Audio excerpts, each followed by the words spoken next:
So we have to wrap around these youth in a village approach to public safety, like you provided in Greenway. We had our, and I spoke to you before about it, 5 to 13 conflict resolution. We went to the two schools, elementary school, middle school. They identified the 30 youth needing the most resources, the ones that brought knives to school, guns to school. They brought them back from expulsion to be in our program. So when we were able to transfer that energy and enter the school, the crime in the neighborhood went down because it's a replication. Sousa and Kimball's right next to each other. These were two of the most violent schools in the District of Columbia. And after a year of the resources that you provided us, we had no violent crime for an entire year. It's really important to identify those that are the change agents for the district. So our work together has brought this. Your work beginning has brought this. So this is the ingenuity that the Woodson Center provided, and this is a simple model and a simple roadmap.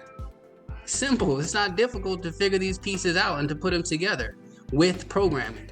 First thing is a village approach to public safety. It has to be organic. The community has to save itself, which means hiring those that are most likely to be victims and perpetrators of violence. Not inside that specific community. It's typically prior incarcerated individuals. There has to be programming. There has to be curriculum-based programming that's provided to the community to change the culture, to change the minds so that they can see clearer.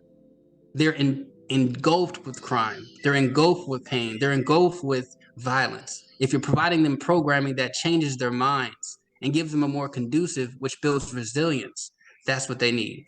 And I definitely want to use this platform to say, you don't exist.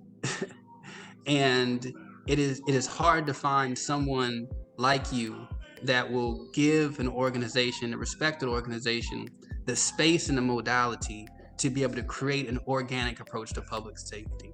There's so many models that, violence interrupters, those who do the work, are placed into, and they're from the city, they're from the government, and they're told they have to fit into this box. And when the resources needed for someone that's outside that box, they fall through those cracks and those corners, and that's when violence happens. But to be able to allow the community to design what this looks like, I just told you about how we rescued that child. I mean, it's amazing to me, Bob, that you have this in your mind, that you can see this in 2023. And I just really want to thank you, for allowing me to have the sight, for allowing me to do the work so I can pass this on to the next generation, because this is what public safety must look like. We must be comprehensive.